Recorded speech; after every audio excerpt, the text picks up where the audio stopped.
সমস্ত আলেম, সমস্ত পীর উজানির হুজুরের সাগরী। কেউ সরাসরি ছাত্র, কেউ একের পর এক ছাত্র, প্রত্যক্ষ পরোক্ষ সবাই।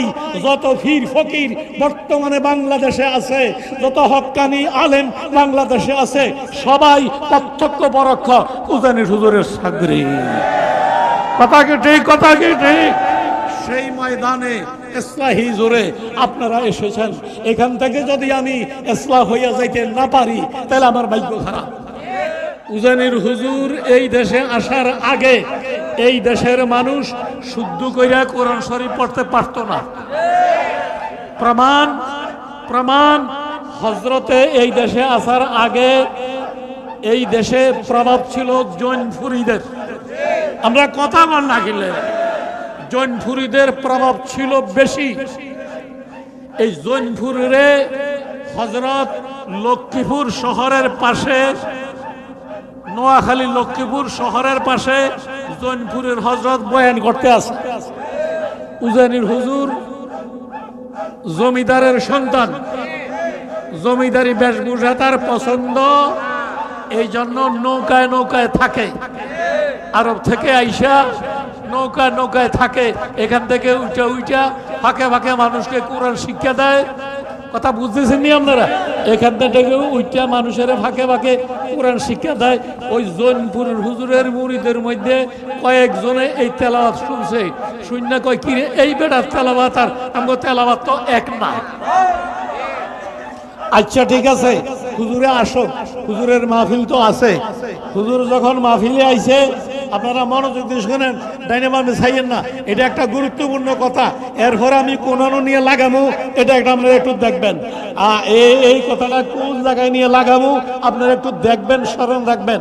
জৈনপুরের হুজুরে মাহফিল চলতেছে, হুজুরের বয়ান চলতেছে, এরই ফাঁকে হুজুরের বক্তবিন্দুর মধ্যে এক দুইজন দাঁড়াইয়া কয়, হযরত হযরত একটু কথা আছে। কয় কি? আরব থেকে এক লোক কোরআন শিখে আইছে, সে কোরআন শরীফ পড়ে, আমাদের পড়ায় আর তার পড়ায় কোনো মিল। কথা বুঝেছেন নি আপনারা? আমাদের পড়ায় আর তার পড়ায় কোনো মিল নাই। আর সুতরাং আপনি আমরা একটু বুঝতে চাই, পড়া কাঠটা সঠিক। ওই লোকটা কোথায়? পাশে আছে। কোথায়? লক্ষ্মীপুরের নদীর গাড়েই তার নৌকা আছে। কত জলদি যাও, তোমরা দুইজন যাও, যাইয়া তারে আমার সালাম দাও। কথা বুঝতেছেন নি আপনারা? আমার সালাম দাও। আমনে আর আমি হইলে কইলাম যাইয়া তারে লই আইও। আর আল্লাহর ওলি জৈনপুর হুজুর কি কইছে? তারে আমার সালাম দাও। এটাই আদব। জৈনপুরের হযরতে বললেন, তোমরা দুইজন যাও, যাইয়া তাকে আমার সালাম দাও। এটা আদব। কারণ জৈনপুরের হুজুরে যখন বলছে হুজুর তার কোরআন শরীফ পড়ায় আর আমাদের কোরআন শরীফ পড়ায় মিল নাই, তখন হুজুর চোখ বন্ধ কইরা কয়েক মিনিট চুপ কইরা ছিল। এই যে চোখ বন্ধ কইরা চুপ কইরা ছিল, এটাকেই মুরাকাবা মুশাহেদা বলা। আমার কথা কয় না? অর্থাৎ ওই লোকটারে যে কোরআন শরীফ আমাদের মতো পড়ে না, ভিন্ন রকম পড়ে, তারে হযরত কারি সাহেব রাহমাতুল্লাহ আলাইহি খুঁজতে আছে। এটা আমনের মতো আমার মতো খোঁজা না, এটা বেলায়েতের খোঁজা। আমার কথা কয় না? জৈনপুরের হযরত ব্যর্থ হয়ে গেছে। মনে মনে এটা তা করে বুঝায় না, মনে মনে কয় সর্বনাশ, তার বেলায়েতের পাওয়ার এত উঁচা, তার ইব্রাহিমের বেলায়েতের পাওয়ার এত উঁচা, আমার মুরাকাবা মুশাহাদা আমি হয়রান হয়ে গেছি, আমি তাকে খুঁজে পাচ্ছি না, আমি তাকে খুঁজে পাচ্ছি না। কথা কি বুঝতেছেন আপনারা? সেই কারি ইব্রাহিমকে খবর দিলেন, আইতো ক আর তোমরা নিয়ে আসো। আইছে, জৈনপুর হুজুর সালাম দিছে, আরে যাইয়া সালাম লইয়া যাইয়া নৌকাতে উঠছে। ওইটাকে হুজুর আপনাকে জৈনপুর হুজুর সালাম দিছে। হুজুর কই? কয় বয়ান করতে আছে। কয় চলো। হুজুর তো সালামের অর্থ বুঝে লাইছে না? কয় চলো। এই চলো কইছে, আইছে। আইয়া হুজুর যেরকম জৈনপুর হুজুর আদব রক্ষা কইরা বলছে, তিনিও উজানির হযরত আদব রক্ষা কইরা ফিসি দিয়া চুপচাপ বয়ে রইছে।